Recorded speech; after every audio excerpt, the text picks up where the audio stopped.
Welcome to Coin Up Adventures, and my name is Ames, and this is your place for arcades, pinballs, and much more. Today I'm going to be answering questions that I've been asked over the past couple of weeks. I've had a few people ask me some bizarre questions about being a coin operator, what's good about it, what's hard about it, is it an easy business, and how did I operate? Well, I operated day by day, honestly. I would plan out my moves, and that's the other thing too. People don't realize something, is that in an arcade industry, you'd think it's always, oh, I'm just going to have to fix this machine, I'm going to fix that machine, oh, and I have to go collect my money, and then that's it. That's all I got to do.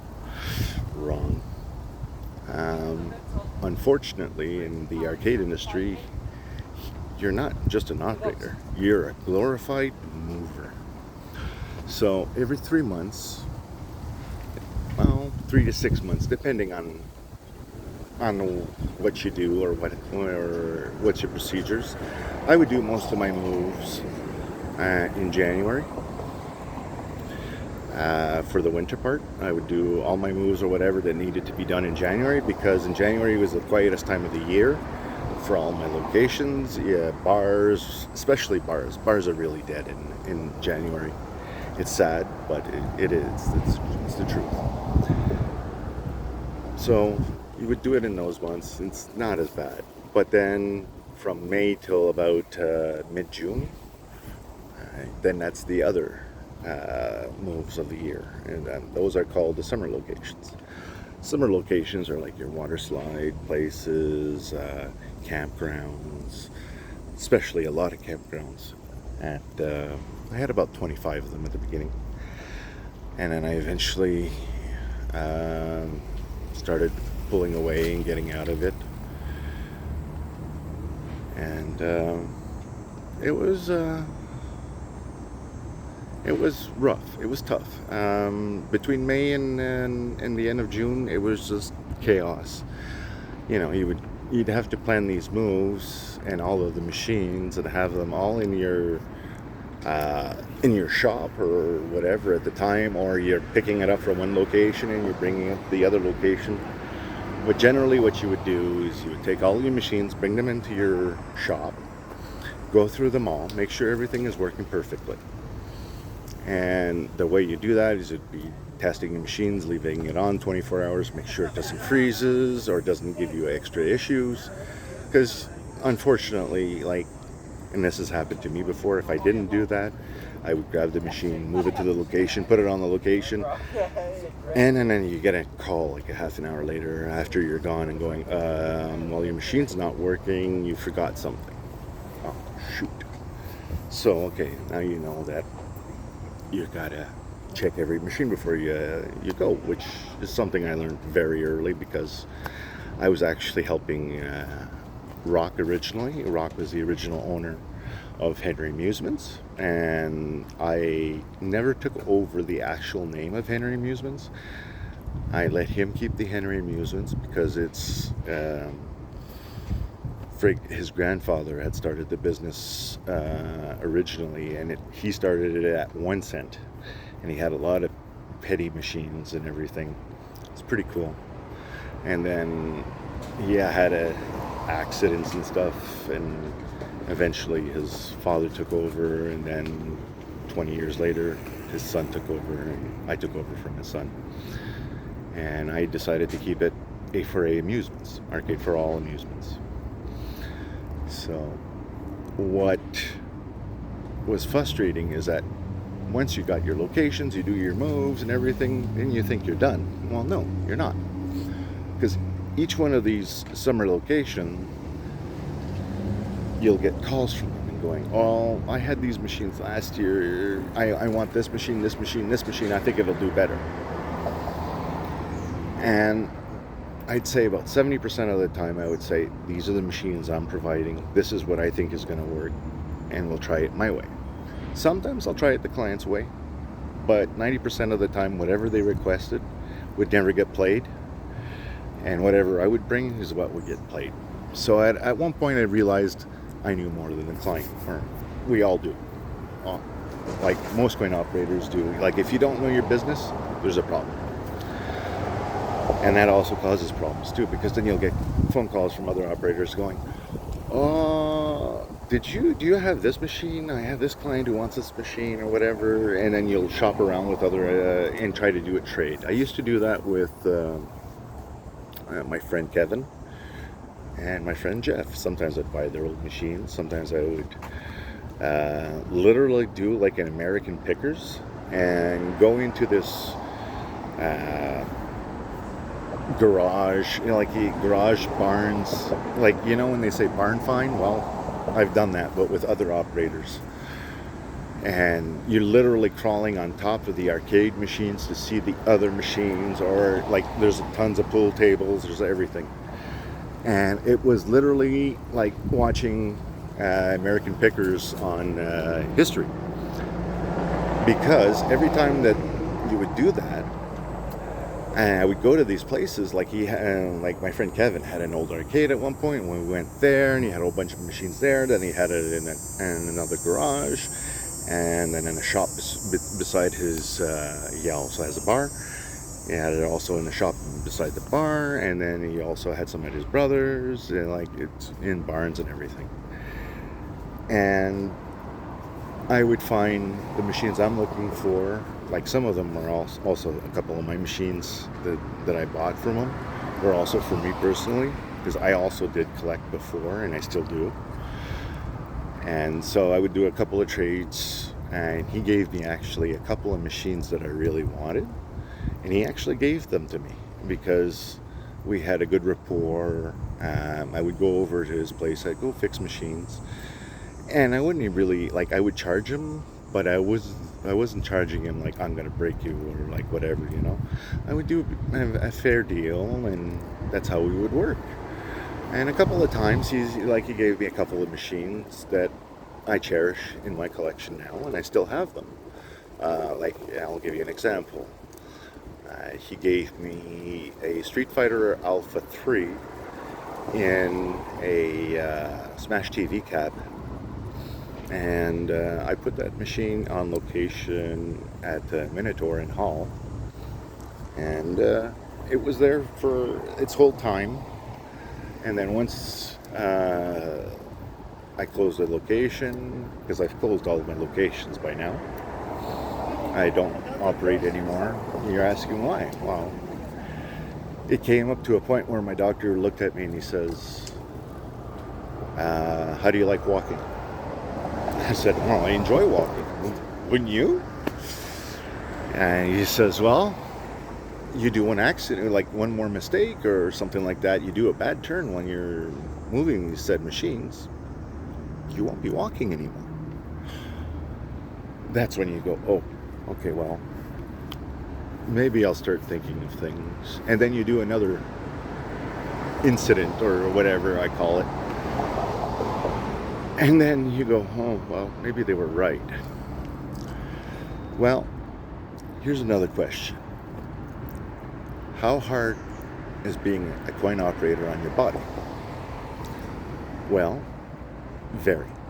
Extremely. Just think of it as the worst thing you can do for your body. And you think I'm exaggerating. I am not. Like, we all know that I had a bad back. I've had surgery on my back. Well, I had an accident originally at a lobe, and that's how I originally hurt my back.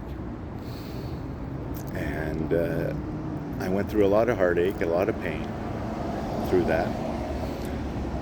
But I was fine. My back would temporarily go out once in a blue. It would happen. But there was something wrong with my back, and I kept knowing there was something wrong. And my doctor sent me for scans and everything, and then we came to find out that I had my three discs on my back were gone. And basically the doctor had to remove what was blown out of it, and that's what they did. And that's about a month later, the pit ball incident happened. Went flying down the stairs, hits me in the stomach, and when I hit the wall, that's a cement wall, basically my back broke. And then right after that, that's when I had a good talk with the doctor, and I said, okay, I can't keep doing this. And and it was very hard to do because I originally moved my shop from being in Vanier because I was paying like $600 some odd a month for the shop and everything, which is a good deal. But then, unfortunately, Rock decided, well, he wasn't making enough money, and then he wanted $2,000 a month, and I'm like, well, you're not going to get $2,000 a month from me for the shop here. I watch the shop. I make sure nothing happens. I fix whatever gets done or whatever. Like we had got spray painted on the door and everything. So I was kind of used to it. But I said, okay. I said, if that's the way it's going to be, well, I'll look up elsewhere. So, and then I found this house where I live now. It's in Cantley. The reason I moved to Cantley is, well, it was cheaper than Chelsea or any other place. Now, I hope you don't mind me walking because, I'm at work, so this is my lunch hour, and I like taking a walk at lunch. It's a beautiful day, so why not? Anyways, as I was saying, so in the coin op industry, it's a very hard business, and I've had people ask me, how often you get injured, etc. It happens all the time. Not much we can do about it. Example, you haven't seen a video from me in 3 weeks. Well, the reasoning for that is my right shoulder has basically went for a chat, as they say. Was at my hunt camp back in May. Took what they call a kickback from my chainsaw. And this kickback, unfortunately, made my shoulder worse. And basically, I have 5 ligaments that are basically at their maximum, all stretched out and ready to pop from what the doctors explained. And the reason this is well, I used to use my shoulders a lot, and with a lot of these moves, like I said, you're a glorified mover, so you're doing a lot of moves and you're doing a lot of damage to your body at the same time.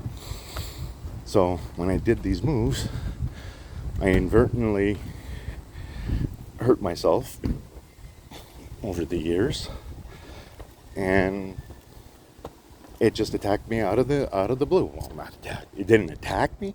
It just happened.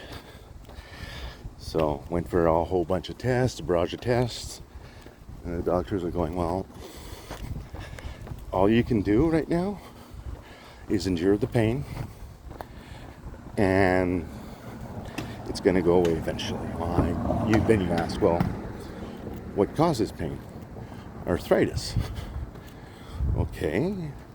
And this is also when I found out too, at the same time, that I've actually broken my collarbone. And the ironic part is, I don't remember breaking my collarbone. And then from all of these scans, this is when I found that out. And that could have happened any moment, at any time, during all of the moves I've done. I've done a lot of moves. So, like, in a year, you'd probably do, I'd say between 25 to 60 moves. And that's a lot of moves. And a lot of patience. So, but anyways, I've been asked, what are the most frustrating things in this business? Well, the most frustrating things are owners of establishments, where they think they know which machines is going to work in their establishment. And It's always one of these brand new machines, $15,000-$20,000, and you're like, oh yeah, I want this machine. Well, I'm sorry, I haven't seen it on location anywhere. I haven't seen anybody use this machine before, and the price is $20,000. I said, I will gladly get this machine for you, but you have to guarantee me 300 or so, like you'd have to have a stupid guarantee for every machine that you would buy brand new. Well, okay, fine, I'll go out and buy this machine for your location, but if it doesn't make $350 or something like that a month, then you are paying for the other half. So, example, I say, okay, I'm in this bowling, I have this brand new machine that they wanted me to get, and I have it on this location. And it was a client who forced me to get it. I didn't choose to get it. It has to be the client. So, if the client asks for something like that, okay, then you would come up, okay, this is how much it's going to cost me. This is how much it's going to need to make a week for it to pay itself back. Just don't forget, you want to have this machine paid off within a year. It doesn't matter if it's a pinball, a racer, a dance machine, it doesn't matter. You want it paid off within the year. The only way to do that is by doing guarantees. And now if they don't do the guarantee like they're supposed to, or whatever, that's when you leave. There's also another, like, very many locations I had. I had a lot of summer locations, like I said. I even bought some from other operators. Like I bought a route from another operator. Oh, I'd say after 2 years, I believe. It was already operating for 2 years.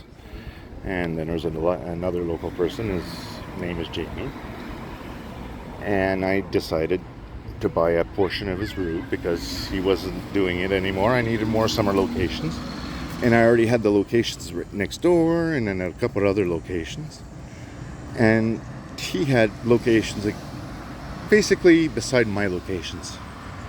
So I buy the contract, which when you're buying contracts from other operators, you tend to get screwed because these are places that they haven't done anything in years, or they just keep the same equipment there for 10 years and the client gets fed up. But unfortunately, like, they're not going to sell you the gangbusters locations naturally.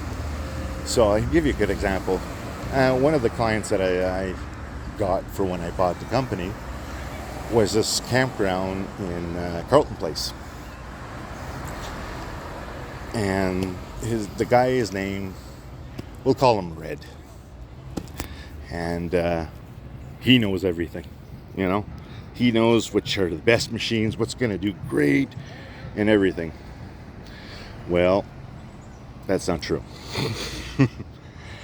I get there, and he's like, okay, well, I've had this machine for 2 years. And then I have others when, I have this machine. He's always operated, it's been here for 6 years. And then he's got all of he's got redemption machines and stuff. And then that's when they go, well, I want all the redemption to be at 50%. Well, normally redemption, for me, was 75% my take, 25% the other. Well, that's not fair or anything. Okay, well, fine. You go out and you go buy the prizes. And once you buy the prizes, then put it in the machine and stuff, and we'll put it in the machine, and whatever somebody wins or whatever, well, that comes out of your pocket because you don't want to pay my 75%, so then you have to pay for the prizes. Well, that doesn't work for me or anything like that. I want new machines and everything. And of course, after talking with this guy for an hour and a half and him going ha, ha, you get really frustrated quick. So what he doesn't know is that, okay, you've already made your mind. You've already walked in this location. You said, fuck this. I'm not dealing with this. I'm done. or excuse my language, it's actually frack this, but I'm not doing it. And you don't tell the client that. You don't say anything to the client, because the client will do anything he can to fuck you or to frack you. You know, he's not there to help you. He wants the maximum money for himself and something he wouldn't mind playing if there's nobody there. That doesn't work for me. Like, if you're playing the machine, most places, when the actual client plays the machine, you're talking about, you're maybe going to make $10 or $20 just from them. It's good, but it's not that great. Anyways, I'm so frustrated with this guy. I've been going back and forth. He thinks he knows the world. I keep telling him it's not feasible, it's not possible.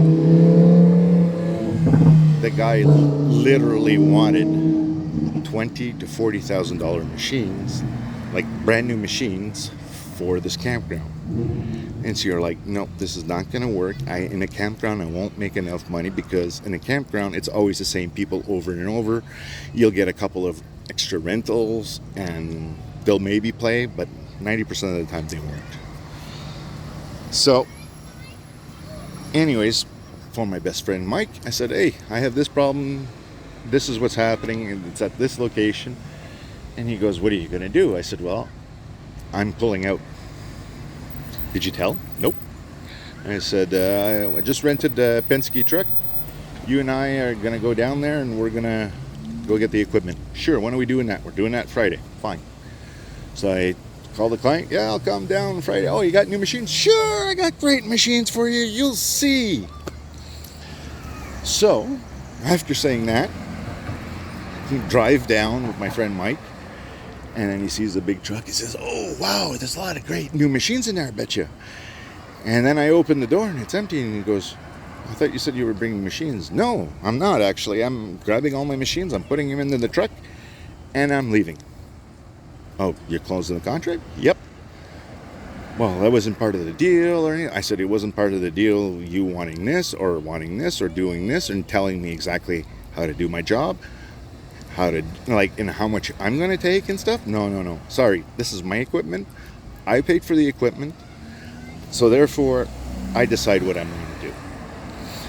You didn't want to do the, I'm going to pay half the prizes or anything like that. You wanted it all. Well, now you got none. The good thing about this location is my friend Kevin is already here. Like, this place was shared between both of them. I said, my friend Kevin's already here. He'll be glad to put more machines in there. And I grabbed, I think it was 15 pieces in that location. I threw them all in the truck. And then right next door, I had another summer location. Brought everything there, put it all in, and started operating it there like nothing ever happened. My friend Kevin, he kept that, the others, like, he brought more stuff at the other spot. And as I anticipated, he tried to get a better deal. He wants this, he wants that. And Kevin said no. And then he had to pull out. So, and when he decided to pull out, and this is like 3 years after the fact, and he's like, oh, they're making me pull out and stuff. And then I was talking with the other location, and then he wanted me to grab another location, but in past Toronto. I'm like, I don't do past Toronto, I do the Ottawa area, that's it. I said, maybe he'll do it, but other than that, I won't. And then the location, that summer location, wasn't doing great either. And I told the client, I said, okay, I'm selling my half of the machines in here to another operator, which was Kevin, because he was also right next door, and it worked out for him. He's like, oh, okay, well, if you're pulling out of there, can I buy the equipment there and just leave it there, and I'll put some more equipment from the other place that they're screwing me, and then go in there? I said, sure, Kevin, hey, we've done a lot of deals, no problem. So I gave it to him. So, anyways, the long story short, being an operator is very hard. You have to negotiate with people on a daily basis. You have to talk with your clients on a daily basis. You have to make them feel good. If they don't feel good with you, they're going to try to screw you. You know, there's so many locations that I was in. I've actually had machines vandalized by the actual clients to get the money out of it. It's trying to cut me out. So even my high prizes and things like that, it wasn't fair. So anyways, sorry for the inconsistencies of my posting lately. It was, it's been a rough 3 weeks with my shoulder. I haven't been able to lift anything. I haven't been able to do anything with my right arm, and I'm actually a right-handed person. Now I'm becoming more and more left-handed because I can barely use my right arm. So next time somebody says being an arcade operator is very easy and there's no issues, tell them they're full of shit and it's a lot more work than it looks like. So come back next time for another story. It all depends what you want. You have a question, ask it. I will answer it like this. So hit that subscribe button, hit a like if you like the video. If you didn't like the video, you can even hit the down. I don't mind, as long as it gets the biometrics out there. Anyways, have yourself a wonderful day, and we'll see you next week.